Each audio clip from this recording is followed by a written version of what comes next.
Time for the Unofficial 40 from Soonerscoop.com. Featuring site publishers Carrie Murdoch and Josh McQuistion, along with videographer Eddie Radosevich. It's the Unofficial 40 on Soonerscoop.com. All right, welcome back. We are back from Frisco, Texas, as Josh McQuistion joins us from Houston, but Eddie Radosevich and Bob Przbillo here in studio. We have all made our way back from Frisco, Texas, from Big 12 Media Days, where it was an enjoyable day and a half, and getting to spend some time talking to Lincoln Riley and the players, ask them some questions. Not all questions were answered, particularly the Jalen Redmond thing. We were kind of looking forward to being able to maybe get some clarification on that, but still, his future still sounds to be up in the air. As he's continuing to, Lincoln said he didn't have enough information yet. But, you know, it was fun kind of getting to see Brian Baldinger, or Baldy as he termed himself. Like, here's the thing. Are you cool, or are you Brian Baldinger referring to him third person? It's a hard G. As Baldinger. Baldinger? Yes. Yeah. He's kind of a loser. Like, you cannot say your own nickname. Can you? Like in a press conference if you're as cool as Baldy, yeah. Hey, it's Brian Baldinger. Baldy. He also didn't understand the concept of holding a microphone. It amplifies your voice, so you don't need to yell. But he has hair. He has plenty of hair. That's a horrible nickname. I think it's more a play on his last name, right? Just because you're holding a microphone does not mean you can't yell. Touche. We've all learned that. Yeah. There you go. So anyway, it was the strangest Big 12 Media Days I've ever been to. I want to send quickly a special thank you to our own Josh McQuistion, who is on vacation this week, but still doing the podcast. I will be doing the same next week. Dedication. I have to take vacation because it's the last week I can take vacation before the year's over for radio. So guess what I'm going to do? Work at Sooner Scoop for a week without working on radio. Staycation. I'll probably get drunk, so pay attention to my Twitter. Yes. Josh has already admitted that his staycation has mainly been drinking. How many nights in a row have you been drunk now, Josh? Really, it was only Sunday. I've had a few new bourbons I was trying, and so I kind of got into that a little bit. And then over the last couple nights, I've kind of continued to drink on a few of those that I liked and that kind of deal. But no total chaos. Pretty relaxed. Let me ask you, how do you test that? Do you go and get like the little pint bottles at the store? Do you read up on it? I mean, is there a Bourbon Weekly, Bourbon Digest that you go take recommendations from? There is actually, and I've always been someone who just kind of like reads. Not, our Let's board dive always into has pretentious Josh for just a moment. Yes, yeah. Let's get to him. We need to hear from the asshole side of myself. No. I think there's actually a group here in Houston called Houston Bourbon Society, and there's several guys. It's a big Facebook group, about 3,500 people.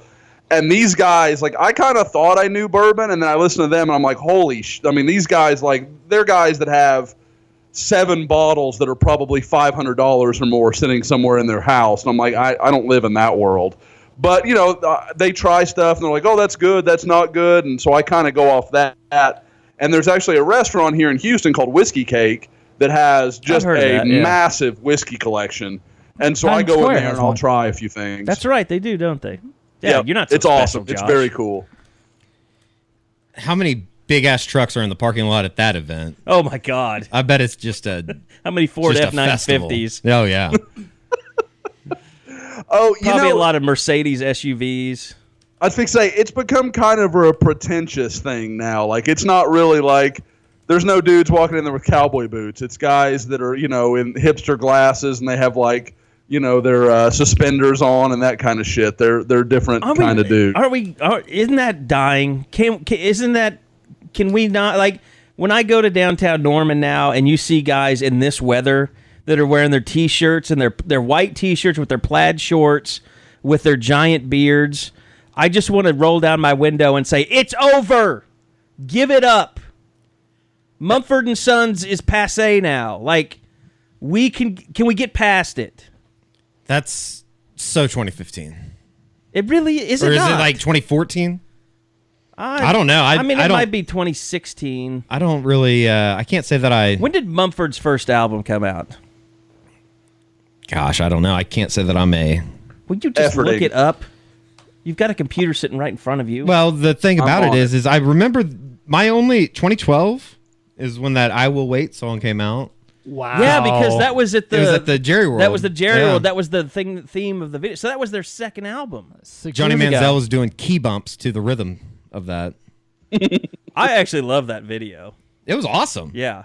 It was badass. But Except it they was had 6 those- years ago. they That had whole those- thing was awesome. They had the legendary Toy Story cheerleaders come in. Yeah, and they Who had what were the name of those cheerleaders? They were like they had the guy that did the painting was badass too at that dinner. yeah, he was really good. That was a good dinner too. awesome. I All thought on Jerry's dime. Jerry, usually like when you go to Jerry World and stuff, like the food is fantastic, as good as it is anywhere. I thought it was kind of a letdown, the spread at Frisco. Of course, Yeah, they we got announced we got the the most B team. ridiculous thing that this is going back to going to Arlington Yes. next year for the next 2 years. That sucks. It couldn't have been a better setup with I know. Omni right Perfect there. setup. It's not too big. Like it's gonna look stupid inside of Jerry World. Big Twelve really Media dumb. Days. Yes, really dumb. I And they'll agree. probably have it all spread out. It's just a bad idea. It's a terrible idea, actually. I don't understand. But leave it up to the Big 12 to make a dumbass decision, and that's Well, what you get. they didn't make that decision. Jerry made that decision. He probably could make more money having some other event. Well, you know what they didn't. You know what the one thing that they didn't get out of the Omni was they have to pay for parking. Yep. Yeah, that was nice. I guarantee you, we'll go down there next year. There'll be like a $20 parking fee. I hope the hell not. I guarantee To park there at probably Jerry will World for be. media days? Yes, there probably will be. I said this, and Eddie's not going to agree with me at all, I don't think. Because people keep asking me, and they kept asking me leading up to it, like, is the public allowed to go? And to me, I think the public should be allowed to go because it looks ridiculous when you're in there and those banners are hanging from the sky and they've got this giant TV and they're playing the press conference. Like, who is that for? Because the media doesn't give two shits about the trophies. They had like a trophy presentation. They had the national championship trophy, the Fiesta Bowl, the Cotton Bowl, the Sugar Bowl trophy Cactus was Bowl. there. Cactus Bowl. The Cactus Bowl. Don't yeah, forget about the Eddie- Cactus Bowl. Eddie slandered the Cactus Bowl on Twitter. Not really. You It's slandered the one them. they all play for. Everybody wants to The go trophy itself was pretty nice, though. Yeah. Well, the Fiesta Bowl trophy is awesome. Like I don't think that was the real one. I think that was a traveling one. The real Fiesta Bowl trophy is a work of art, but that's not the one they give you to take home. But who is that for? It's not, the players don't really care. They're shuffling in and out there. They're doing their TV stuff. They don't really notice it. Like, to me, this would be, and they've got the coaches on speakers. Like, if you had like season ticket holders and they could come to media day and maybe they could have like an autograph signing, but they could sit in the stands and listen to their head coach answer questions for an hour and a half.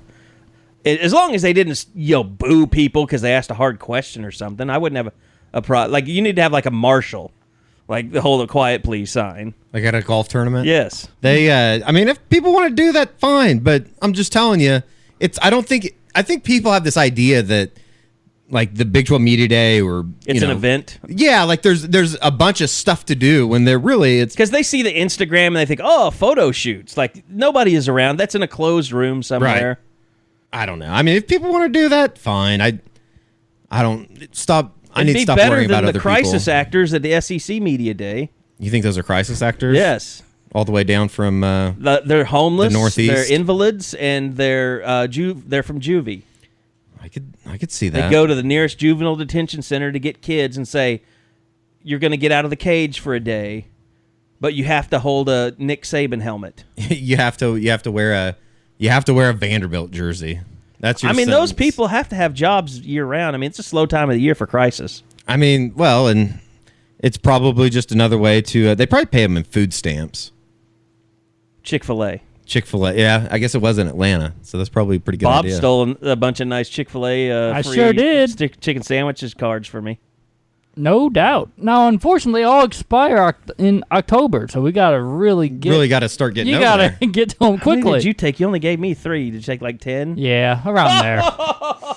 Where were they? Over by the media guide. Yeah, you Oh, were remember? they? Yeah. I saw those and didn't even realize that's what those were.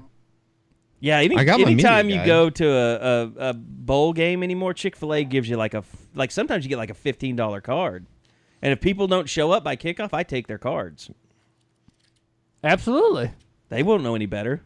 No doubt. Off the Our Father on the back. The See, once again, we go on a road trip and Bob makes himself useful. He steals Chick-fil-A for me. Now, this was Bob's the best thing that's ever happened. This to us was on the a road. little different because it was only for the original chicken sandwich. There was no other, you can't no get other like option. You can't pick like the kale salad if that's really what you go to Chick-fil-A for, which nobody goes for. No like breakfast options. It was just Like, why do you just need a sandwich. kale salad at Chick-fil-A? You're already eating moderately healthy. Like if I eat Chick-fil-A and I get drunk, I don't feel bad the next day. If I go to McDonald's and get drunk, I feel terrible the next day. Makes sense. So that's how I judge whether food is clean or not. Like Panera If is you always feel talking shitty about after clean the next food. day. If you feel shitty, if you get drunk, eat something, and feel shitty the next day, it's not clean food. Agree with that. We have so much audio. Lincoln Riley, of course, talked for an hour and a half. A lot of it, Josh, you'll be happy to hear, is recruiting related. It's recruiting, like every other answer. And this is what, to me, guys, is... I said this okay, first off, let's not bury the lead here. Tom Herman came off as a weirdo at Big 12 Media Days. I'm almost starting to like Tom Herman more because you have to be committed to be that big of an asshole 24/7. I don't even think it was asshole. It was more like Condescending. meth addict. He's condescending, but he does it so naturally. It's unbelievable how, like, I can see why Malik Jefferson hated him. Yeah. And with today's news, we're recording this on Wednesday, just with everything that we've seen on Twitter today between Deshaun Elliott and the Foreman brothers' father and Nick Benito, you can tell that he rubs people the wrong way. Look, Texas had a lot of changes going on in their athletic department when he was hired, but I never saw the potential. I'm not saying he's a train wreck, but there's a huge bust potential there right now. I mean, if he goes 7-6 again this year, don't you think he's a train wreck? This is a massive year for them to get over the hump, because if they don't, I think that there's going to be a lot of people that just kind of throw their hands up in there and say, well, I don't know if it's ever going to happen down there. He was the savior. If it's not him, who's going to be that next anointed one? They're going back. If it doesn't work with Tom Herman, they're going to force the Mac Brown model back on to the University of Texas, which is Bring back Mac. all about high school coaches, only recruit kids from the state of Texas, because that's the last thing that worked. I mean, it's going to be the equivalent of when OU hired John Blake to bring back the bone, because it'll be a long time. I mean, Barry Switzer's 88. John Blake came back in 94. What year? 96. 96. Because So that Schnellenberger's was 95. run of terror was 95. So that was an 8-year difference. Texas hasn't been. I mean, when was the last time? 2009? Was that the last time that think Texas about that. was Between relevant? Barry Switzer and John Blake, that was just 8 years. Yeah. And Texas is right now on a So 2009, 9-year run. they went to the national championship, Or 8-year and then run, it I went guess, off the technically. cliff. So they're at 9 years. I don't know. It's They're at the same point between, I mean, of course, 99, so 11 years before Bob Stoops came back after Barry Switzer. They're approaching that type of a... They've never been as bad as they were under John Blake, but, my God, they've been as futile. I mean... Well, because they all have always had talent down there. Right. They don't. It's not like they've just recruited. I mean, a bad I watched recruiting the year OU is top Texas 25 game last night. I mean, you mentioned Malik Jefferson. I mean, they don't have a damn running back. When's the last time the University of Texas had a running back where you're like, oh, I wish I had him? What about Foreman? 2 years ago, Foreman. He was just. I mean, to me, he was a workhorse. Yeah, he was. He wasn't. He's done well at Houston and stuff, but I don't look at him and say, boy, every team in the country. Like, was he any better than Samaje Perine? Was he better than Samaje? Oh, you mean like he was just the guy kind of in the Big 12? Yeah, I mean, I'm saying special guy, since like had a guy like that, I'm not even talking like Earl Campbell, Adrian Peterson, but I am talking like Justice Hill. I did think Chris Warren was going to be that guy, so I was wrong there. What, Ced Benson? Yeah, I think Ced Benson's probably the last nationally great running back that they've had. Of course, Deontay Foreman was up for. Sure. Did he win the Doak Walker? I think he did. Yeah, he should. I think you're right. He should have. Yeah, I'm not giving him enough credit. I mean, but at the same time, like he was going to get 7,000 carries just because they had nothing else offensively. Because Tyrone Swoops was his quarterback, right? Or was he post Swoops? That was the Gerard Hurd year, wasn't it? Yeah. I mean, he only became the quarterback because nobody else wanted it. And that's really your answer. Yeah. Like, all the quarterback garbage at Texas just runs together since Colt McCoy. Like, it's tough to keep track even for us who cover Oklahoma, obviously, and we have proximity to Texas. There's a reason for us to pay attention. And it's hard for me to remember year to year who was their guy. Case McCoy. I mean, he was a starter for them. Think about that. He's probably only a starter because his last name was McCoy. I mean, although he shredded OU that one year. He did shred. Garrett Gilbert, David Ash, Case McCoy, Gerard Hurd, Sam Ellinger. It's hard G. I got to get it right. Shane Buechele. I mean, Cameron Rising, you would think, like, if Cameron Rising was really a superstar. Yeah, a superstar. He would have been talked about yesterday. That's kind of my feeling too. And I'll own it. If he's the guy I thought he was, I feel like he already should have. He should be pushing for time. I know we probably want to get into OU, but I'd add this with Tom Herman that I thought there was some interesting stuff that he said yesterday, and it almost made me pause for a minute and think that maybe they do end up going with one of the freshmen before it's all said and done this year, because he said something to the effect of building a program and building a team around a guy. You want somebody that's going to be there for the long haul when talking about the quarterback. And I don't know. I thought it was interesting the way that I forget exactly how he worded it, but it definitely made me think that maybe in the long run of things. Well, the first thing I thought was Shane Buechele is going to transfer at some point. He's probably not going to be there for very long. Then the other thought I had was maybe they do go with one of the freshmen, whether it be Casey Thompson or Cam Rising. Well, with Shane, if he can graduate in 3 years, he could get that. Be graduate transfer with 2 years coming up. I mean, that'd be funny if OU dodged 2 bullets with Shane Buechele and Cam Rising. That both went to Texas. Both were one-time commitments.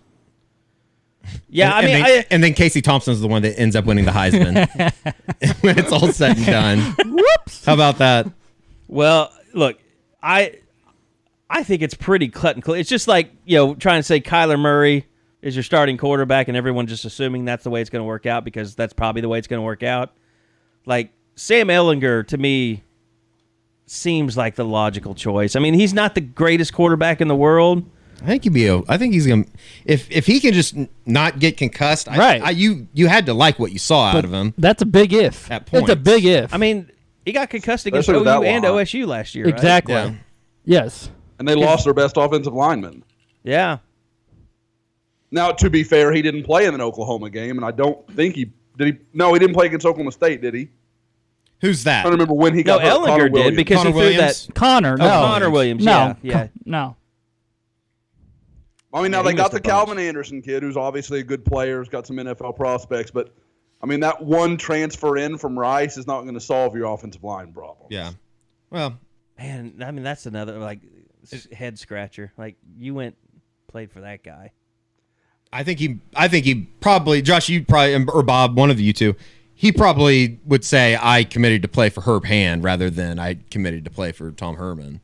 Yeah, pretty much. Yeah. Or maybe because it was really about... He mentioned Hand time and time again. Yeah. To him, it was... he loved Herb Hand. You also have to remember, though, that he's from Austin. Right. I mean, he's a Westlake kid. So, I mean, there's plenty of, just proximity there that makes sense to him. Or maybe it's option C. And I think we all know what that is. Maybe he's just a pussy and didn't want to earn a job at Oklahoma. Wow. That's option C. It's option C. I'm just throwing it out there. That's an option. It could be an I don't option. think that's it. You don't?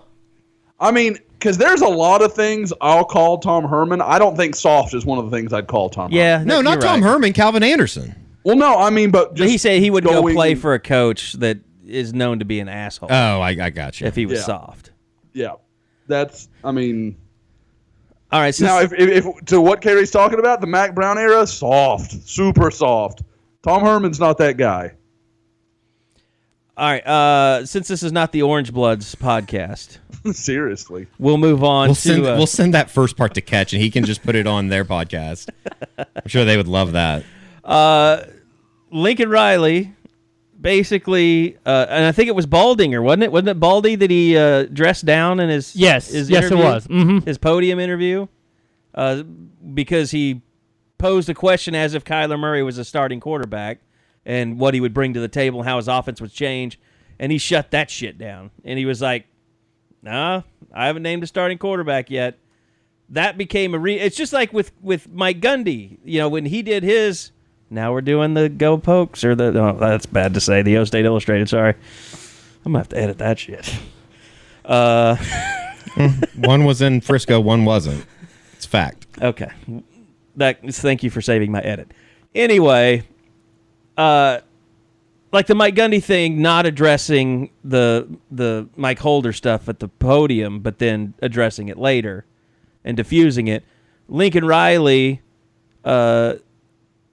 Was off during the 1.5 hour breakout session, and I think people were thinking, okay, maybe if we ask this question a little bit differently, he'll admit that Kyler Murray, might be more of his guy than he's letting on. And I'll give you two people. One, our buddy Carson Cunningham, who we like very much, is very complimentary of the podcast every time we see him. He tries to pose the question, as any sane, normal person probably would, in terms of Lincoln Riley saying that Kyler Murray wasn't going to be a starter. When you announced that Kyler was not a starter yet, I think most people are skeptical because he came back after signing that contract with the A's. I think a lot of people expect him to be the starter, but what do you say to those skeptics that say you're just... Oh, you guys all knew I got hired as offensive coordinator before I did. You guys all knew I was going to be the head coach before I did. So if this was already done, you trust me, you'd know that too. So it's... Kyler gets it, Austin gets it, they could think what they want on the outside, but I mean, Kyler came back knowing this was going to be a competition. He knew the deal. Austin knows the deal. The whole team knows the deal.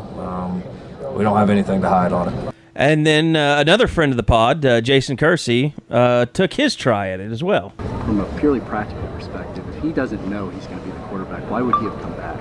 Yeah, 'cause he loves football. Yeah. He simply loves football. I know a lot of people have a hard time believing that, but money's not everything to some people, and he just, he.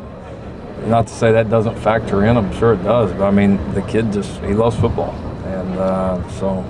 Again, I don't think the decision would have been made 3 years ago. I don't think I'd have had the peace of mind and clarity the whole time through when everybody else was in the state was probably losing sleep over it. I mean, known for a long time this is what he wanted to do. So that's, like I said, if he knew, then everybody else would know too.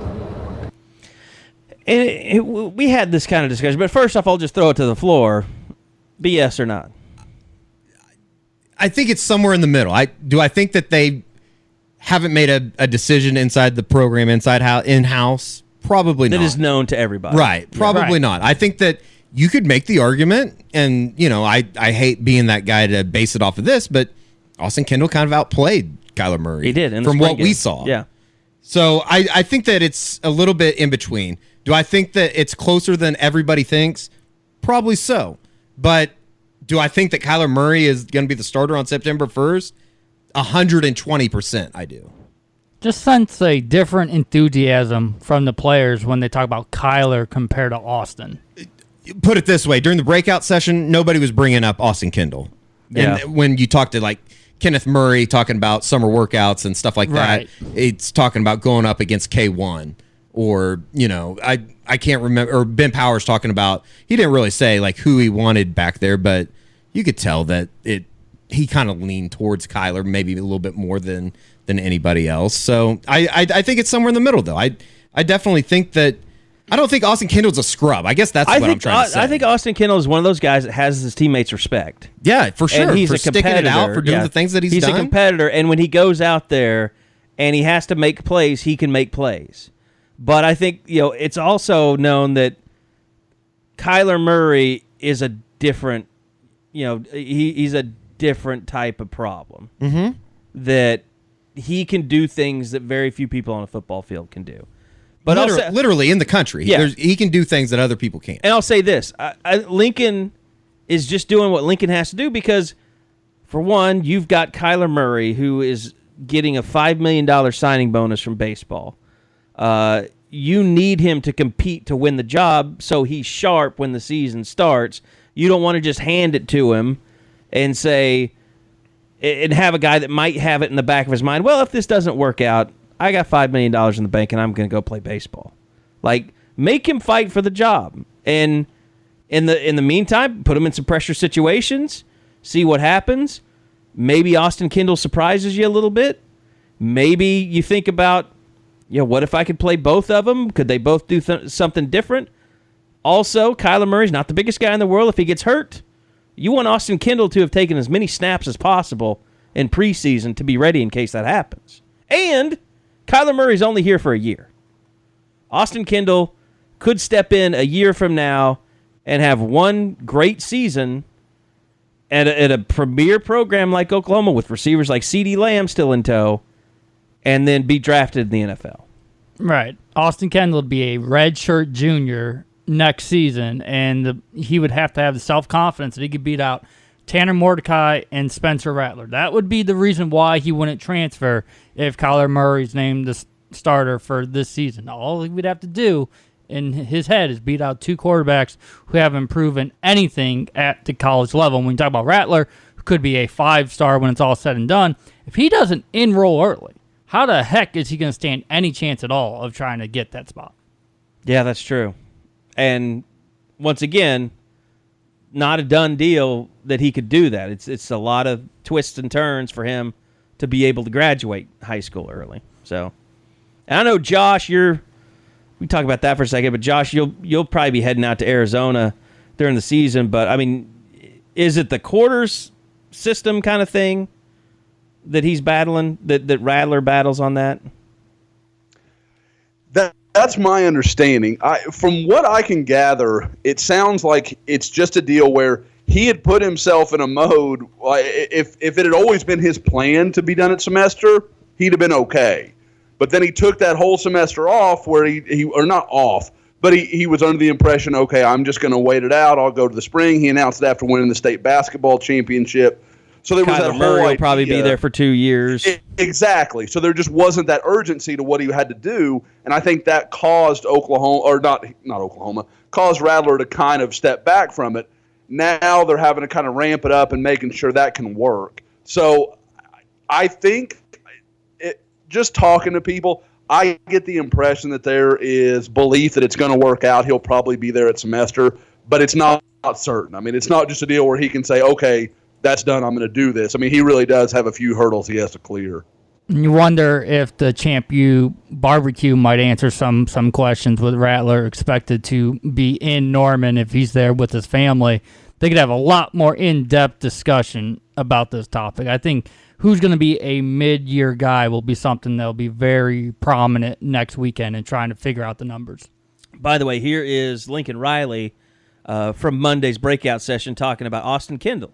With all the attention on Kyler over the summer, how has Austin Kendall handled it, and how much has that really pushed him to be the best quarterback he can be in this competition? I think Austin's handled it fine. I mean, I think he, that goes with the territory a little bit. He's he's been around guys getting a lot of attention, so I don't think that's anything new. And I think everybody within our walls, despite what anybody believes on the outside, knows how tight of a competition this is and how there's a very real chance that either one of these two guys is going to be, the starter for the first game.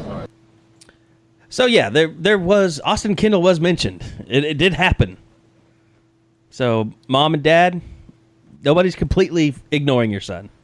Even though it probably feels like. Thanks for listening. His mother retweets and quote tweets everything Austin. Yeah, she does, doesn't she? Okay, let me go also to a question that was asked just about kind of Kyler's demeanor a little bit as we kind of wrap up our quarterback session here. Here's Lincoln Riley on Kyler's demeanor now that he's signed his baseball contract. Oh, well, we still work on it, but he's pretty experienced with it. I mean, he's had a lot of hype for the majority of his life. And so I think these last few years have been good for him, being out of the spotlight a little bit. Watching Baker and some of our other guys have to deal with it, how they dealt with it, the things they did well, the things they didn't do well. I think we talked a lot about, he needs to learn and soak up, and the same talks we've had with Austin. I mean, they need to soak up that as much as they do how the guy plays on the field. And so, I think he's prepared to handle it. I do.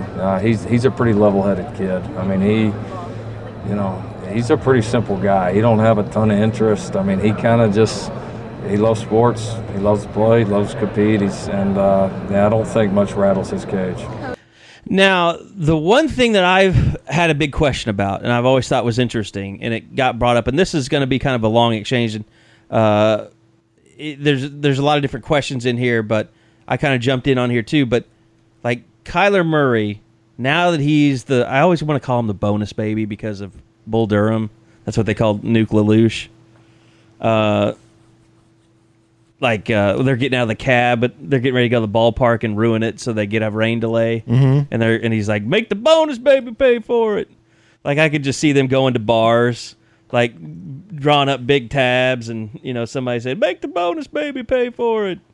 So like you wonder what can he do? What can he do? How much of a pain in the ass is that going to be for Lincoln Riley to keep track if he's doing this or that?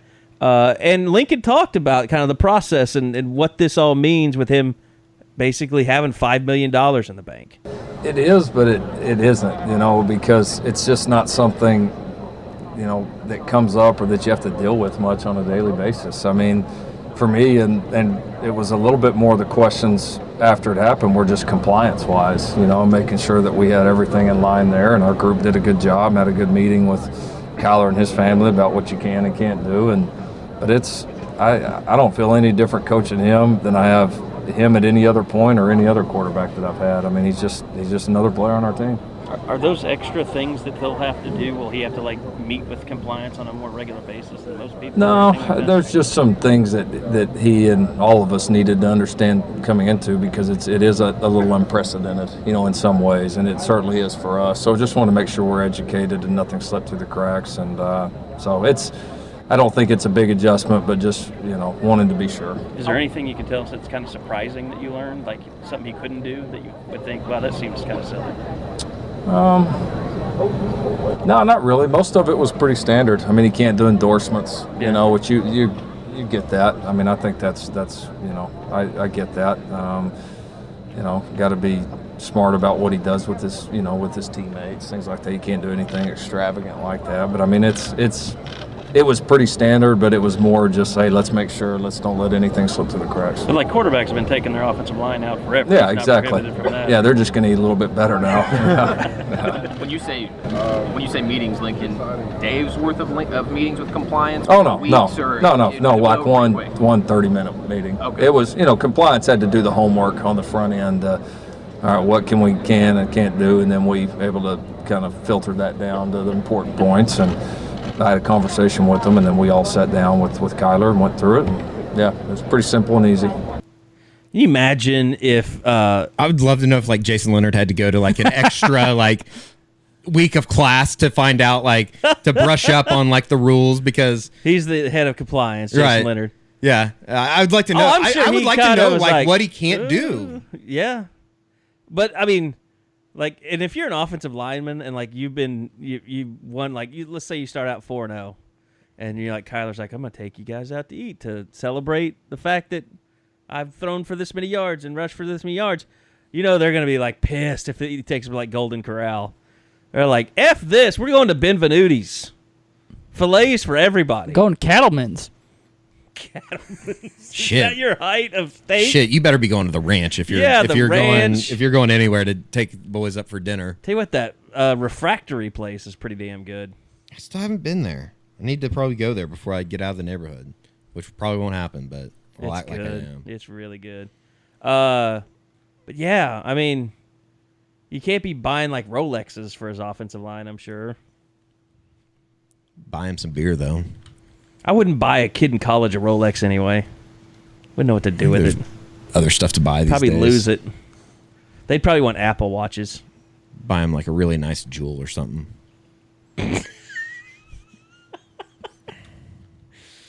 I know what kind of jewel you're talking about.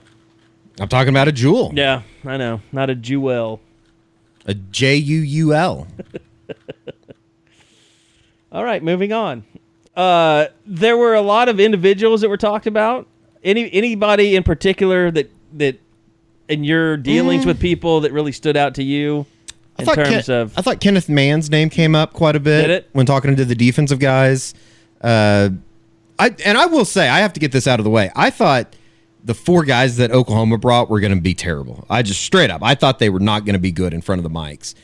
I thought Rodney Anderson might be the worst, but Ben Powers I thought might be pretty bad. But yeah, they were both could great. not have been further from the truth. They were unbelievable. Like that was a different we're just Rodney really Anderson. Lonely people. I don't know. I think that like even there was a couple other people that said the same thing. Like, could you believe that Rodney Anderson was so comfortable? Yeah, and I even joked with him about it. I was like, how much do you hate talking to people? I'll put that video up on the board. I was over there. Were you? Yeah. And then he was like, "Oh, I don't hate talking to people." Like I said, so if Samaje's a 10, what are you? And he was like, "Oh, are you kidding me? You're going to compare me to Samaje?" He's like, "I like talking to the media." He's like, and he did. I mean, he was fine. Doesn't like talking about himself though. Yeah, and he's always really quick to say, like I was asking about coming back and that play at Kansas State around the end. He was like, I was really happy, but I was happy because it helped my team, not for me personally. So he's always quick to think about, what he does is for the team and not for his own person. He said he didn't even know he was draft eligible until after the season was over. Yeah. And so that was the only thing that he had to kind of think about it a little bit. Well, I do remember we asked him before the Big 12 championship, I think. We asked him about that. What did he think about it? He looked stunned that was even a topic. Yeah. So it's clear he did not know that much. Well, and that's why I thought it would be ridiculous that everybody was so... I thought it was ridiculous. Everybody's like, is he going to go? Is he going to go? And I was like, I don't think he even thinks in terms like that, right? Because he didn't at the time. Have we cleared up if he's going to try to get a 6th year? Or is that something that would just have to come when that year comes around? The hardship like that has to come toward the end of the year. They might apply for it now, but hell, I mean...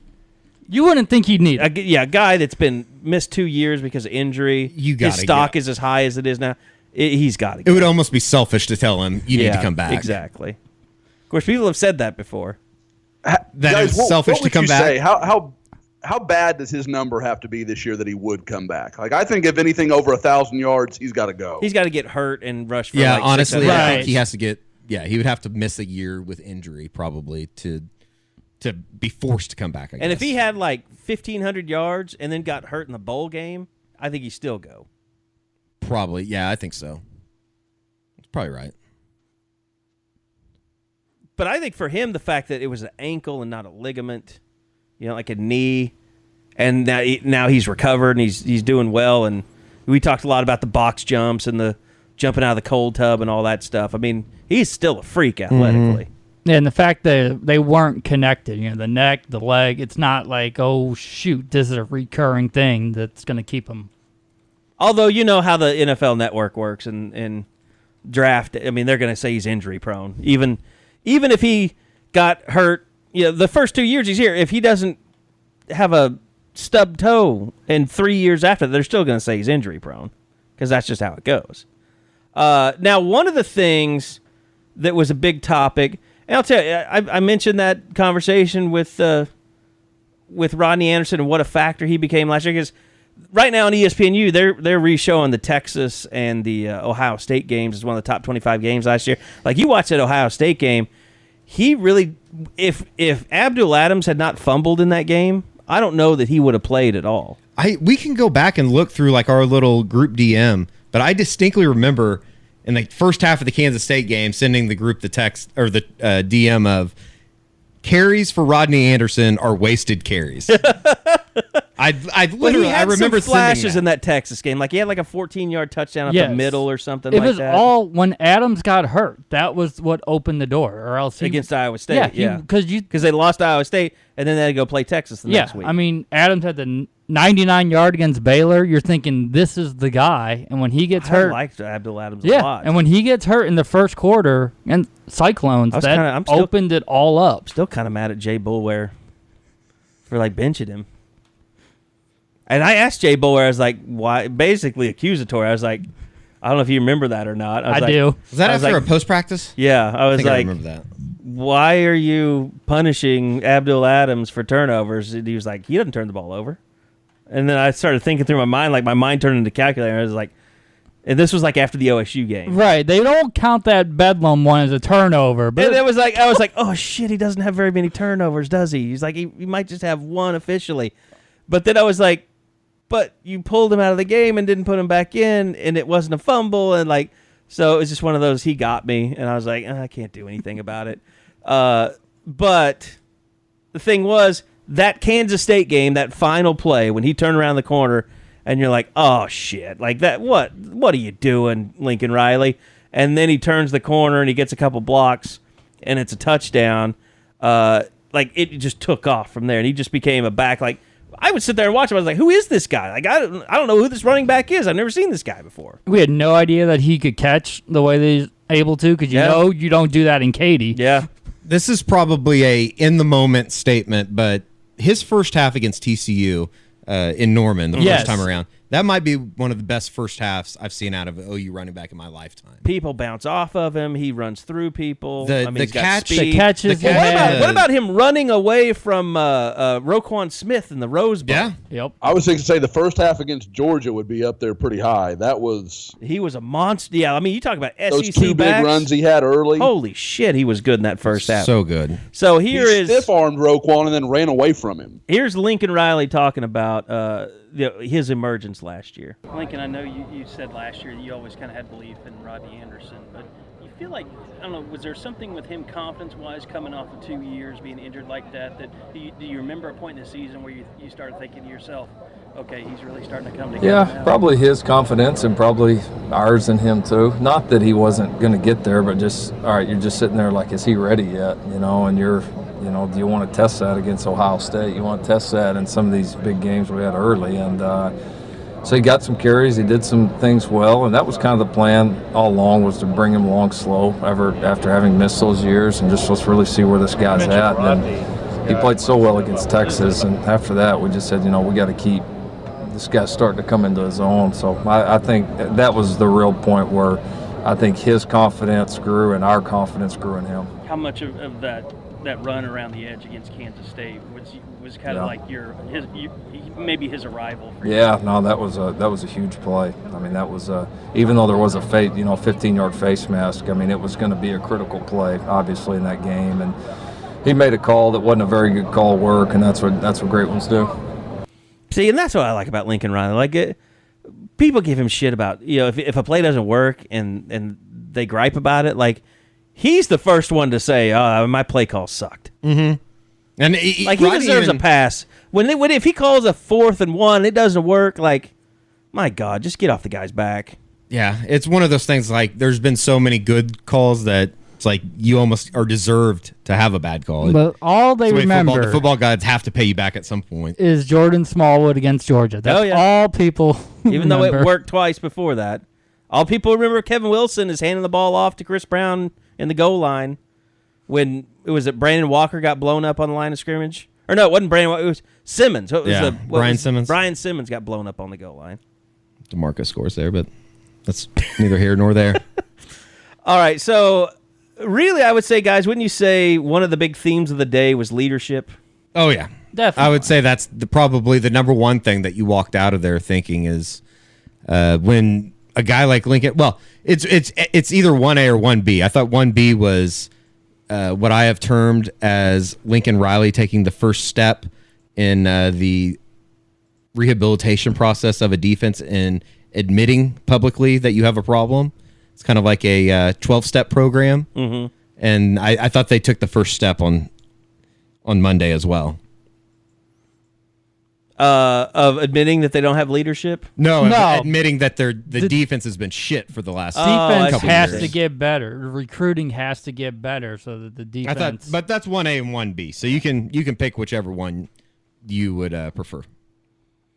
I was gonna say, I mean, who that you talked to player wise, because I think we can all agree all those guys were there because they're expected to be leaders for this team last year. But who, in your mind, was the most convincing leader? Kenneth Murray. I'd probably agree with that. Just the way that he talks, the forcefulness and the conviction and the things that he says. He seems comfortable in that role. You Josh, believe he's already that guy. Yeah, absolutely. I mean, I kind of remembered back to the interview that you did on the day that he committed, Josh, down in Houston, was just the fact that that seems like the type of guy that has taken the next step, I guess, is what I'm trying to say. That's a guy that, you know, in that exact interview you're talking about, Eddie, like, he gets it. I had talked to Kenneth a little bit before that, but that was our first time to really sit down and have a real conversation. And, you know, just from his parents being around and from, you know, everything that was going on around him, that was a guy that, like you said, just gets it. He understands what it's about. It reminded me a lot, you know, to kind of lead to the current recruiting class when I went to talk to Jamal Morris. Like, you talk about a guy that has it, that will be – I left that Kenneth Murray interview saying the same thing I was saying about Jamal Morris. That's going to be the leader of your defense in 3 or 4 years. Like, you're going to build around that guy, because there are some guys that they understand that the things they do impact others, the way they act around people impacts others. And talking to him and his coach that day, he was just one of those guys, man. He understood.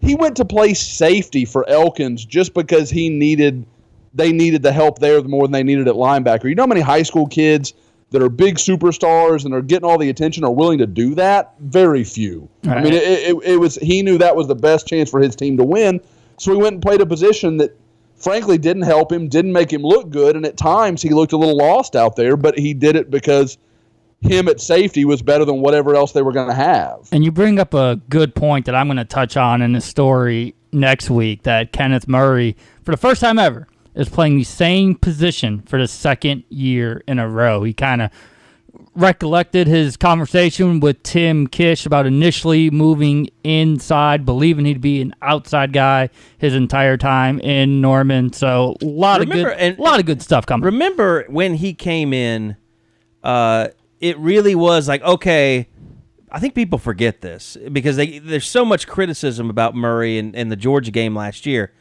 Remember, he started the year, not in the spring, not in preseason camp. When he first started being a defensive player at Oklahoma, he was a little bit he surprised everybody with how much bigger he came in. I remember that. But he was an outside linebacker. He was legitimately, and he was going to be like an oboe type guy. Like, he was going to be a hand on the ground pass rusher, outside linebacker, not really like a Will. Not like an inside guy. He was an outside linebacker. And everybody kept asking because, you know, Emmanuel Beal was on the inside and Tay Evans was lost. Remember, he was lost for his career for the concussion. And Curtis Bolton, you know, hadn't really emerged there, and you didn't really feel like he was the guy. But they're like, what about this Kenneth Murray guy? Could he move inside? And Mike Stoops hesitated. He was like, I don't know, you know. So they went through weeks of fall camp before he even moved to middle linebacker. He moved to Will. You had the pretty good story on how that happened, didn't you? Yeah, he moved to Will toward the end of spring, and then he got called during summer that he's going to go to the traditional Mike spot. But he did come in as a mid-year guy, believing he would be the outside guy. And I think once they struck out with Anthony Hines and Jacob Phillips, it sort of saw, he was the only option, who we have on campus, and John Michael Terry couldn't stay healthy enough throughout the entire process either. And Ricky DeBerry was no longer even considered. Oh, they tried Ricky DeBerry for like 2 days. and then Mike Stoops was like, that's probably the most that Mike Stoops has ever just ripped a kid publicly. Yeah, like, that was bad. He didn't rip him. It was just like everybody. Josh, why the hell is everybody so in love with Ricky DeBerry? Like, he was just one of those weird things. Like, everybody wanted to know about Ricky DeBerry and how he was doing. Why didn't they move him to middle linebacker? They just moved him to middle linebacker to solve all their problems. It just became like this legend, this urban legend. It doesn't happen very often, but Ricky DeBerry is one of the biggest urban legends that's ever lived on the internet. Josh, I'm asking you for comment. Damn it, I was talking. The first time all show, we've gone almost an hour, and I just screwed it up for the first time. I was on mute, was answering in mute, so you really missed some gold there. No, Ricky DeBerry is like the PJ and Bonasaur without an obvious cause. Like, we don't know why everyone's waiting for this to happen, because it was never going to happen. I don't mind tooting my own horn. I didn't understand the Ricky DeBerry fascination in high school. I was watching, I was like, this guy's big and he's not twitchy, and I don't understand, like, he's not exceptionally big and long. Like Addison Gums isn't a real twitchy guy, but he's so big and long, and you kind of think, okay, maybe something can work there. But I just never quite understood why everyone was so over the moon about Ricky DeBerry.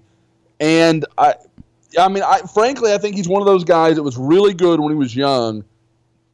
We failed to really, and I mean that as rivals in our rankings, we failed to really account for how far he fell off. Like, he was an elite guy as a sophomore, and by the time he was a senior, everybody had caught up to him, and he just didn't have that burst and that ability to make plays in space. He was just a big kind of plodding guy at that point. And that was Jerry Montgomery doing his best at convincing people, too. I mean, when Montgomery went after a guy, the fan base believed, this is the difference maker. If Jerry wants him, he's going to be the next big thing. I think people were so hungry for linebackers at that point that they saw a rating next to a guy that was higher than usual. They're like, we've got to have that. They were so invested. Like, we finally got a real linebacker. But he wasn't a real linebacker. Yeah, I think that's what it was. And I think that was, behind the scenes, we've talked about this a little bit on the pod before. Ricky DeBerry ended up being a very divisive thing. Like, there were very differing opinions on what he was, because there were a lot of people that thought he would be the guy that he became, and there were some people that bought into, him being the guy that people hoped he would become. So he's one of those interesting deals. But yeah, Ricky DeBerry didn't fit anywhere. He wasn't twitchy enough to play outside, and I don't think he had the. People think like, he's big and he's kind of like squat. Just stick him inside and it works. Like, it doesn't work like that. I'm going to tell you, it compared to Ricky DeBerry, when you see, and I know not everybody has had the chance to see him up close, but when you see Kenneth Murray up close, you really are like, shit, that looks like an NFL player. Like, that's what an NFL player is supposed to. And I thought the same thing with Roquan Smith. Like, when you saw him, like, yep, that's an NFL guy. And I mean, there's just certain guys that you see throughout, your time covering athletics. You're like, yeah, that's an NFL. Like Baron Browning. I thought first time I saw him was like NFL guy. Malik Jefferson, NFL guy. I mean, they're just some guys that they have muscles where other guys don't have muscles. They're thicker than other kids should be at that age. They're taller. It's. I guess I could explain it if I kept going, but then you're getting into homoerotic zones. But like, you look at Kenneth Murray. He has a huge ass. You look at Kenneth Murray, and he's just like, everything about him is big. Well, we don't know that. Jeez, Carrie. We don't know that. You said everything visible about him is big. How about that, Eddie? That's much better. That's much better. In like an athletic way, not like a fat way. No, he is a monster when it comes to like and size. I'm telling you, if flat out physical we could go size. to every camp that is across the country, and we would not see one linebacker that we looked at and said, "Oh, he looks better than Kenneth Murray standing still." No, it won't happen. He looks really, really good physically. So you've got everything that you need physically. You need him to stay healthy, but he is still young. He's a true sophomore. I mean, that's what's amazing about this. And they brought him to Big 12 Media Day, and Lincoln Riley was asked about having such a young guy. Lincoln, Kenneth is a little bit young among the guys who typically come to events like this. What was it that made you comfortable bringing him here, and what did he do to earn that? Yeah, he's kind of become the voice of our defense. And both by the way he carries himself, kind of everything he went through last year, and I think he's just got the potential to be a great leader. And he's one of those guys kind of in that class that we need to be a great leader now, not in a year. So I thought he was ready for it, and thought he'd be a great representative. And I mean, that kind of is it in a nutshell. They need him. I mean, if he gets hurt, they're pretty screwed. I mean, Lincoln said some good things about Levi Draper and some of the other linebackers, the young linebackers coming along. Actually, you find it. I particularly like the idea that Kenneth Murray, and Bob, you might have been standing there when he was talking about it, was the fact that everything that the defense does is a reflection, not just on Mike Stoops, obviously, with the fans, but now that he's kind of in this middle linebacker role, it's going to be a reflection on Kenneth Murray and getting everybody lined up, becoming familiar with the defense. And, he seems like a guy that is very, very dedicated to working his ass off, not just on the field, but off the field to make the product much better. And he wants that responsibility. He welcomes it. Well, and the thing about it is it's a must-have. Kenneth Murray's a must-have, but the problem is there's a lot of must-haves. Caleb Kelly's a must-have as well, and Lincoln Riley was asked about that move to will linebacker. Coach, what went into the decision to move Caleb Kelly instead?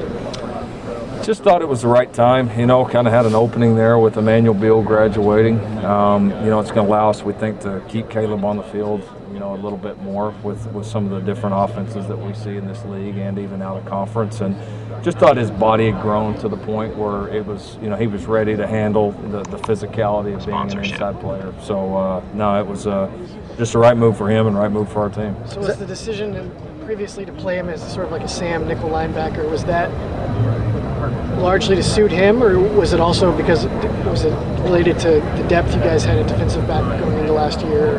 No, I would say both. I think it's been a natural fit. I don't feel like we've had one working against each other at any point. He was ready to come in and help as a Sam, and that's where he was best. Playing outside the box, blitzing him, letting him play in space. Against some teams, they'll still have to do that now, but he's more physically suited right now to help us, and it was the right thing for the team too. So that's number 2 is Caleb Kelly. I mean, a full-time inside linebacker, essentially. That dude was obsessed with asking about OU's defense, because that was the same guy that asked that. Where was he from? Inside Texas. Ian Boyd from Inside Texas. So he's right in the tech, or he's probably doing the OU has too many problems to be good. Whatever. I like how you phrased it on Twitter. They must have a lot Texas fan asks OU head coach why their defense isn't good. And I think what's stupid? He actually does some pretty good breakdowns of the defense and stuff like that, but he's a big Texas. I mean, he's a Texas fan.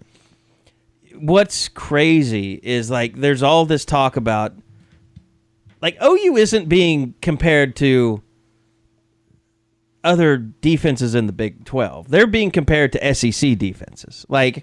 We're not talking about Texas Tech here, where their defense is clearly one of the worst in the country and in the conference. When OU played TCU, they made more plays on defense than TCU did, who is known as historically having the best defense. Now, Texas's defense, I would say, probably played best out of everybody last year. Oklahoma State started well and faltered at the end like they always do, and then Glenn Spencer got fired, even though I think he's a good coach. But OU is trying not to become the best defense in the Big 12. They're trying to become a Georgia. They're trying to become an Alabama. So I think that's something to think about. They're not starting from the average. I know a lot of fans make it out like OU is starting from the dumpster. They're not. But they've got to be better. They've got to be a nationally respectable defense. It's unfortunate that in a way, it's unfortunate that they were so bad in the Rose Bowl that, I mean, 3 of their last 4 games, they played pretty well. They did. Held TCU to what was it? It was 20. The first half they played well against Georgia. Yeah, it was just it was not good in the second half. When you have guys just they running, played well, or would we say Georgia didn't really take advantage of the things they did in the second half? I think you. Well, could do Georgia both. didn't try and run the ball as much as they should have. I mean, I'm not. Maybe OU could have dealt with it, but what happened in the second half tells me probably not. Oh, you played okay though against. Now, I guess It's probably a massive homer statement to say. From the OSU, they were horrible against OSU. They were horrible against OSU, but they were okay better. against Tech. They were okay against TCU. Gave up 20. They were really good against TCU in the Big 12 championship game, only gave up 17. Once they create turnovers, it's a different game for them. Yeah. They don't create turnovers. They're pretty bland, but they had some difference-making plays. Think about Will Johnson in Bedlam having that pick in the end zone. Yeah, think about that's true. Caleb Kelly scoring that touchdown against the Horned Frogs in the very first play from scrimmage. It changed the dynamic of that defense completely when they would start to make a play. Well, and here's the thing. We've talked about Kenneth Murray. You need him. You have to have him. You have to have Caleb Kelly. All that being said, there is one other area that is even more important than both of those. I think you guys know where I'm going, and that is the defensive line, which did you guys get the same thing I got from Lincoln, which he was basically there to praise his defensive line in Frisco. I think that they feel like, just from what Amani Bledsoe said, they feel like Amani Bledsoe is going to be really good. Neville Gallimore is going to be decent. I got to see that from Amani. I'm sorry. I know. I'm right there with you. I haven't seen dominance out of Amani Bledsoe. Or potential for dominance. He has shown signs. I will say, I watched back that good. TCU game. He played and really he well. played really well. Really but well. DJ Ward also played really well. It's true. He's flashed at me more than Neville ever has. Yeah, I agree with that. I'm a big buyer in Amani Bledsoe. You don't understand how low I am on Neville Gallimore, though. Yeah. I wasn't over there, but I guess Kenneth Murray might have talked up Neville Gallimore a whole bunch. He went nuts when Bruce Feldman wrote he was in his freaks list. The freaks list. For 2018 and said that he saw him run a 4.7 and squat like 500 pounds 25 times or whatever. I don't know. I think I'm on Neville Gallimore where you are on Amani Bledsoe, if that makes sense. Neville Gallimore and Kenneth Mann are best of friends, so I wonder if they feed off each other since now they're both in a starring role. You know what I think, and we've been kind of getting this since the spring, and I'm going to play something for you here. I just can't help but listen to Lincoln Riley.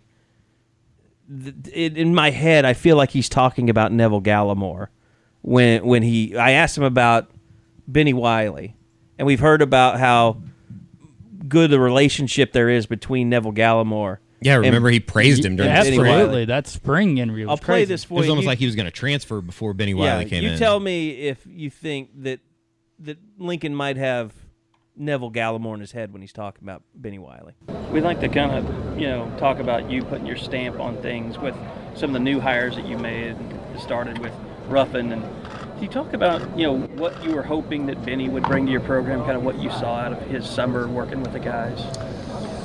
Yeah, I mean, Benny's very gifted at training guys. He's always had his specialty has always been on the offensive and defensive lines, which I think are absolutely the most important position group to train. And so I was excited about what he could bring there to us, especially on the defensive line. And so excited about some of the early results there. But probably more than anything, I think the strength coach really helped shape the mentality of your group. They're with them. You hear people say it a lot, but they're with them as much as anybody. They're with them through the training, through the tough days of summer that you kind of hear about as your team's mentality's forged. And that's where he's really gifted. He's got a great way of communicating with the players, pushing them, but where they also understand why they're doing things, which I think for today's athlete's important. I think you get sometimes just yelling at them and screaming at them.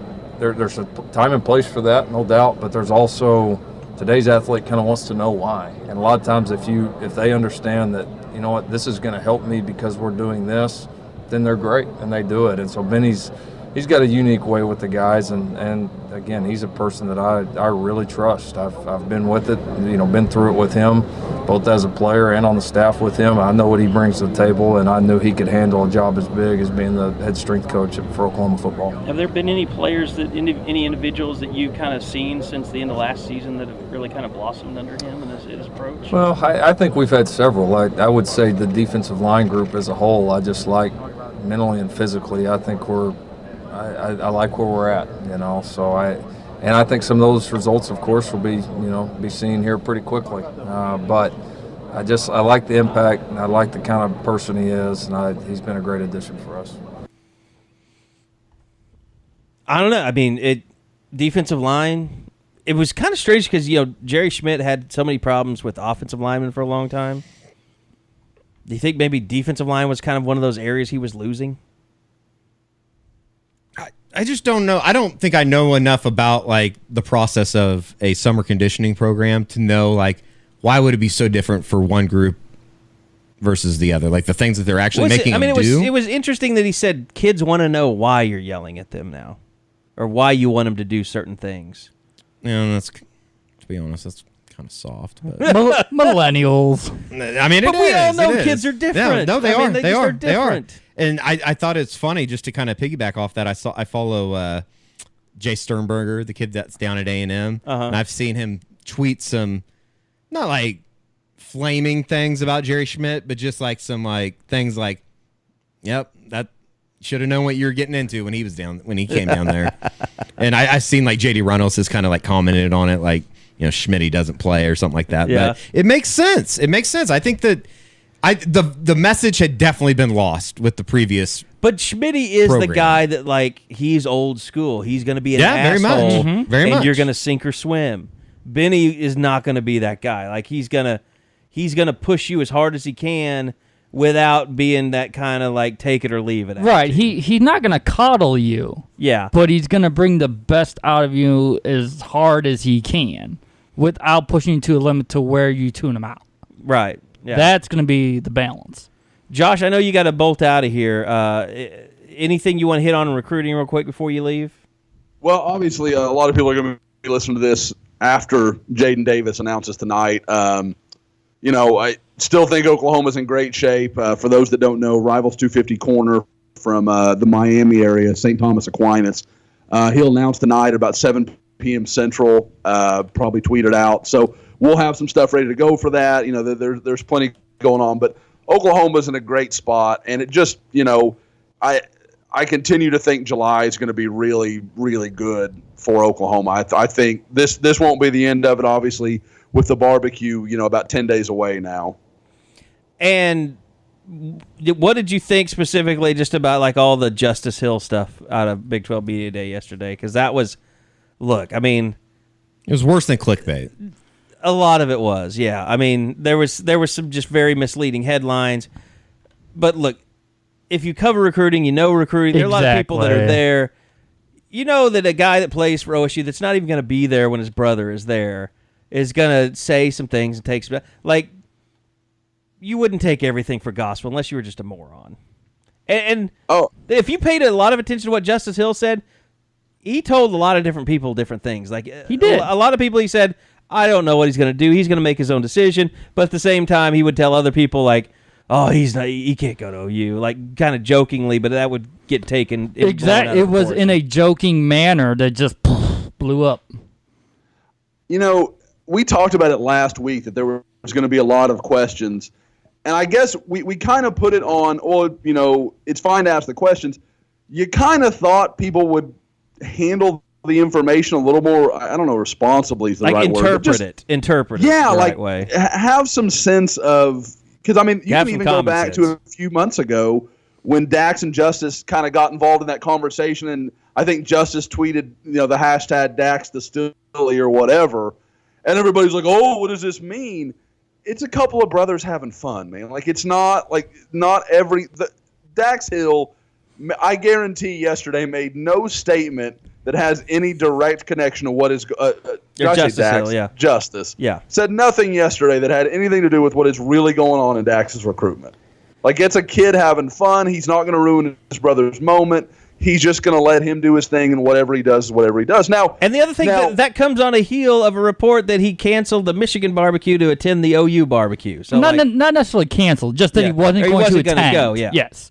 Yeah, and that came on the heels of someone reporting that it was down to Michigan and Alabama, and now he's going to OU apparently. So, which apparently the reason he's not going to Michigan. I was talking to Bill Hasten this morning is because he has pretty regular contact with his dad. His dad said, "Look, we've just been traveling everywhere. I'm tired of driving, all over the country.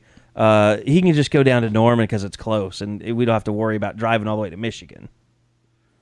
It's one of those things where everybody really wants to act like they're in the know on Dax Hill.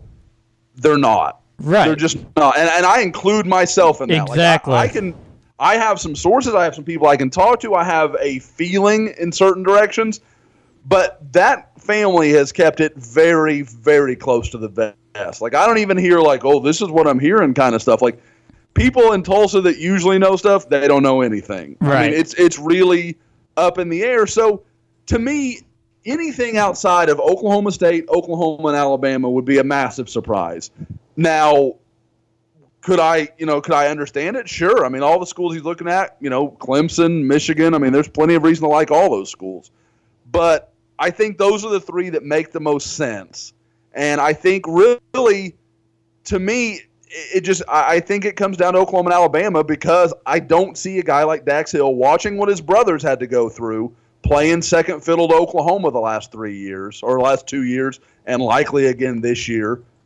I don't see him wanting to be part of that in a class that is seriously devoid of a major talent right now. I mean, you look at the rivals rankings, Dax by himself would be worth almost as much as the rest of Oklahoma State's class right now. That's just crazy. And then, to me, I think if it's Alabama, it could be because he likes Alabama, and it also could be that this is a middle ground. Say he did want to go to Oklahoma, but doesn't want to upset his brother, doesn't want to upset the Oklahoma State staff that he knows really well. Okay, I mean, talk about an amazing consolation prize. You're going to go to the defending national champions. It's not a bad deal. So, like I said, Oklahoma State shouldn't shock anybody, but I just struggle to believe that a guy that is as competitive as he is has, coming off a state title at Booker T, understands that having the best talent makes things possible. I just don't see it being Oklahoma State. And I think it'll come down to Oklahoma and Alabama, and it depends on what day you're talking to me who I would choose between those two. And if he's at the barbecue, that will be a game changer because it just is for anyone that goes. Kenneth Murray talked to me in depth about it. That's for a future story about how the barbecue made him realize that OU was the choice. Brian Asamoah told me the same thing. It's just if you're on the fence at all and you go to this event, it usually becomes a game changer.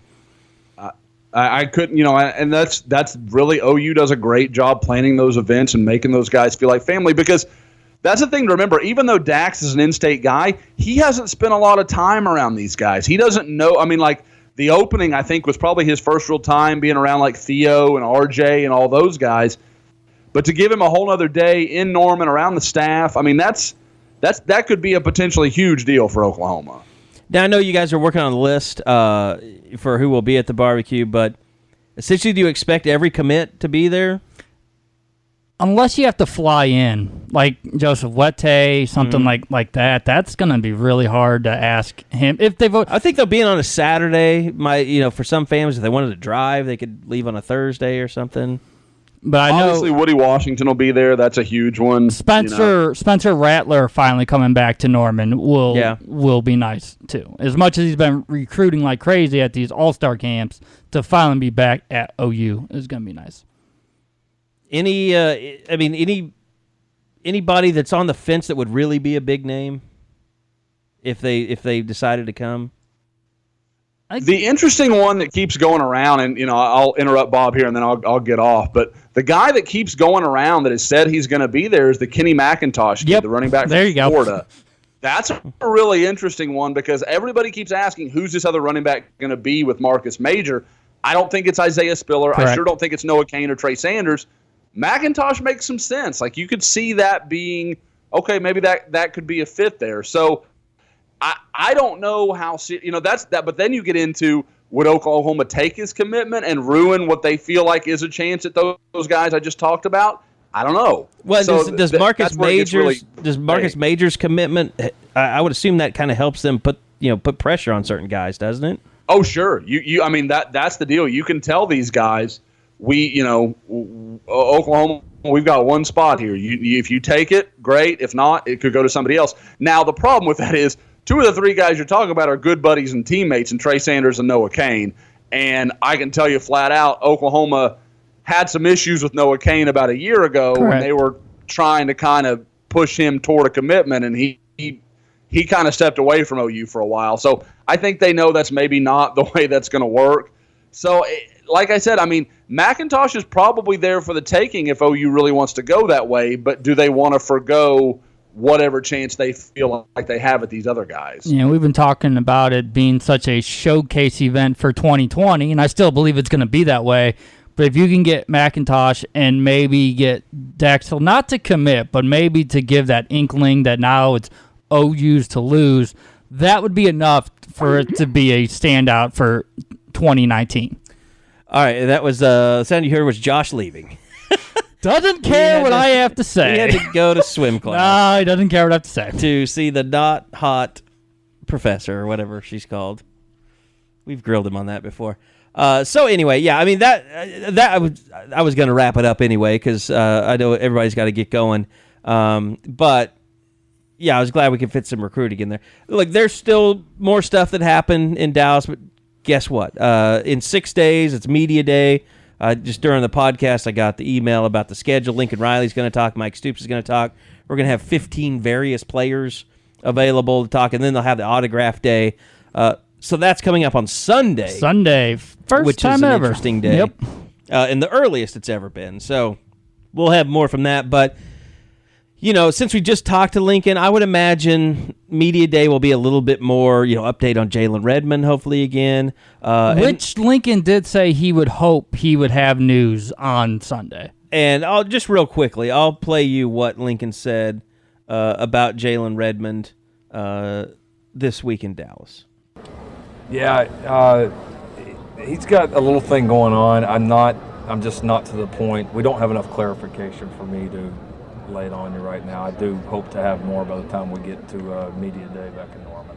I feel like I will, but it's not to the point where I can go into detail yet. Is there anybody else that's dealing with any health issues? No. I think other than that, we're pretty healthy right now. Yeah, it's been a pretty healthy summer. At that point, I wanted to say, I didn't know how to say it, but I wanted to say, good on you for no arrests this summer. Summer's not over. There's still time for this team to make a statement. Yeah, they want to be a let's championship see what team. happens when summer workouts officially end. Right. And the parties happen. There's still time to be a championship team. You need an arrest. Gotta have that edge. I don't think Lincoln gotta have that edge. And here's the thing on Jalen. I'll check into it some more. Initially, we'd put it on the board, and I think we even mentioned it last week on the podcast, but was told had something to do with blood clots, which are always a concern. I wonder maybe because he spent so much time in the hospital, maybe they didn't find out something else, or maybe, it was more of a sickle cell issue, and maybe that's why he was having, maybe some breathing problems or something like that. So hopefully it's changed to something less serious. But the fact that Lincoln wasn't ready to talk about it leads me to believe that maybe there's something that has changed from that initial diagnosis. So I think that's something to, maybe positive to hold on to, but something to look forward to. Definitely just a kind of a scary situation in that, isn't that practically what got Chris Bosh out of the league? His were more or less. I think his were in his legs. His were in his legs. Yeah, but it was like in major arteries, in his legs and stuff. But blood clots though is something that you just can't screw for athletes. That's terrible. I mean, you can get put on blood thinners, and I'd heard that they'd put him on blood thinners, immediately, and to see how that worked. And so maybe that wasn't the issue. Maybe once they put him on blood thinners, they figured out that wasn't what was causing it. So I don't want to do the stupid. It's fluid. I'll just tell you, the first reports I got were blood clots, but I'm open to the fact that maybe they're finding out some other things because Lincoln wasn't ready to say anything. But there's nothing that's happened in recruiting just yet with that position that makes you think it's, oh my God. That he's done. Yes. Like, oh, they're not offering new guys in his spot for 2019 class. It's like, oh, well, they're not going to have Redmond, so they got to go this way. Before we get out of here, anything else that you guys wanted to bring up from media days that we hadn't talked about? Did we want to use the audio about, are they going to possibly fill Striker's role? Eric Striker. Yeah, we can get to that because here's how it works. Bob and I. Seems like there's a lot out. We talk about what the things that we want to make sure we hit on, and then we get separated. So sometimes I wonder, did Bob get to ask that question? Which ends up us both asking the same question a lot of times. The 90-minute span, it happens. Yeah, when you're sitting there for 90 Not nearly minutes. as bad as if it happened on Sunday. So here is Bob first asking the question. Lincoln, is there a chance that Eric Striker will be back, or is that a spot you're No, we're gonna fill that spot. Yeah, we're gonna fill that spot. Yeah, he's gonna give it a good run. We talked before, and if he made it in Canada, then if he made that roster, then that's what we're gonna do, and he's gonna go give it a real shot. So I was thrilled for him that he made it. You could tell the fire wasn't completely burned out yet. And here's idiot number 2 asking the same question. I get this question a lot because everybody likes him so much. You think Eric Striker's ever coming back to OU football, or you think he's just going to keep going? I don't know. I think it'll depend how his pro career goes. I felt like he was a guy. He definitely did a nice job working for us, no doubt. I still think he's a guy that's trying to find his way a little bit, as far as he's got such a unique skill set, as we all know, of like, what does he really want to do at the end of the day? But yeah, we'd love to have him back at some point. Do you have to go ahead and make plans to fill that position? Yeah, we're going to fill it. Okay. Yeah, we are. And conveniently, there was a report that came out that Chip Viney is leaving Nevada to take another position. It was unnamed. Look, there's a big thread on the board. We haven't addressed it. I'll just say we haven't denied anything. We haven't confirmed anything. Let's just say that, yeah, I think there's a good chance Chip Viney ends up back at Oklahoma, and we'll leave it at that. Because I don't want to get to this thing, where we're like, our sources confirmed, and you didn't have it first. So we'd been hearing some things. We'd promised to keep it on the DL. It's starting to come to light a little bit, so I think there's a good chance. Perhaps a situation that we would know maybe on Sunday, though, when we are able to talk with Lincoln in the press conference setting. I mean, if it's already been announced by Nevada that he's leaving. Right. Yeah. It's not hard to put I think the paperwork can get done. Yeah. Now, it would be... it's 2 weeks away from the actual start of the season? And I think you want to have him in that spot before the barbecue. Yes, you want him to be back for it, absolutely. for sure. So I think... I would think that they're going to work as quickly. Because I'm sure... I don't know that they were working that far ahead, but there might be a guy or two maybe in-state guys that he crosses over with that came to camp as sophomores. Maybe. Bob's computer in his head is thinking. I'm thinking. Maybe the receiver from Booker T. Miles Teese? No. Javian Hester. Javian Hester. You're talking about recruiting. Yeah. I was thinking about guys that were actually on the team. No, but it would be like an analyst, recruiting role. So then we'll see what happens from there. So anyway, last chance, Big 12 thoughts, because I'm glad you brought that up, Eddie. No, other than just how weird it was. I mean, they're just... Yeah, you were trying to bring up the weirdness earlier. Well, the Big 12 it was a very weird time this year because there's no star power. There's no star power. And I think that's it more than anything. There just wasn't a big buzz. Yeah. There wasn't a big buzz. There wasn't... Plus, Will Greer's got 2 kids. I mean, how big of a star can you be in college? Although I wasn't there Tuesday, do you think there was some buzz around him? I mean, since it's just there for Monday. So I was sitting there, and I finished radio, and I literally could not get out of there fast enough because Texas and Oklahoma State started. And so as soon as Texas walks in, it's just like with Oklahoma. It's exhausting. Like if you could, I don't know, Bob, how you felt. You stayed there and stayed down there with your wife and did some stuff. You were probably exhausted from the shopping that she made you go through after that. What was more exhausting, going to the Outlet Mall or covering Big 12 Media Day? Big 12 Media Day. So, and I don't know if it's because you're always running up and down the stairs there, or you're on a 100-yard field and you're walking back and forth between the work area and the interview area. But like I came home and I felt like I'd been at summer camp for a week. I was just exhausted. I was more exhausted coming back from Big 12 Media Days than I was coming back from Atlanta. What took it out of me was OU arrived around 10. And usually, they get there a little earlier. They go from one TV spot, like they all have their media spots that they have to hit, those certain rooms. But if they're not in the rooms itself, we usually got to talk to the guys. In the hallways, yeah. And so we went almost 2 hours of following these guys, and all we got out of it was 6 minutes with Rodney Anderson. It really deflated my spirits because it was just a ultimate waste of 2 hours. And you were like, I just wasted 90 minutes and got a 7-minute interview with Rodney Anderson. It was me, some so other they were too beat efficient, writers. like the rooms were... Or maybe they showed up late and they were running late to get to their spots, and so they had everything to catch was up. Open, yeah. Yes, it was just weird where you didn't have that one-on-one time before the breakout session, because sometimes you try to talk to those players beforehand, so then you don't have to bug them as much in the breakouts because you got what you needed. Yeah. But that wasn't the case. But for me, so it started, 5 a.m. radio starts.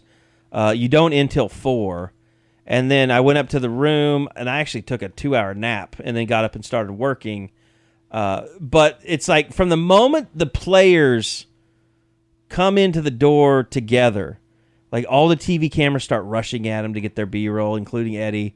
The photographers rush at them to get there. And give me a good side.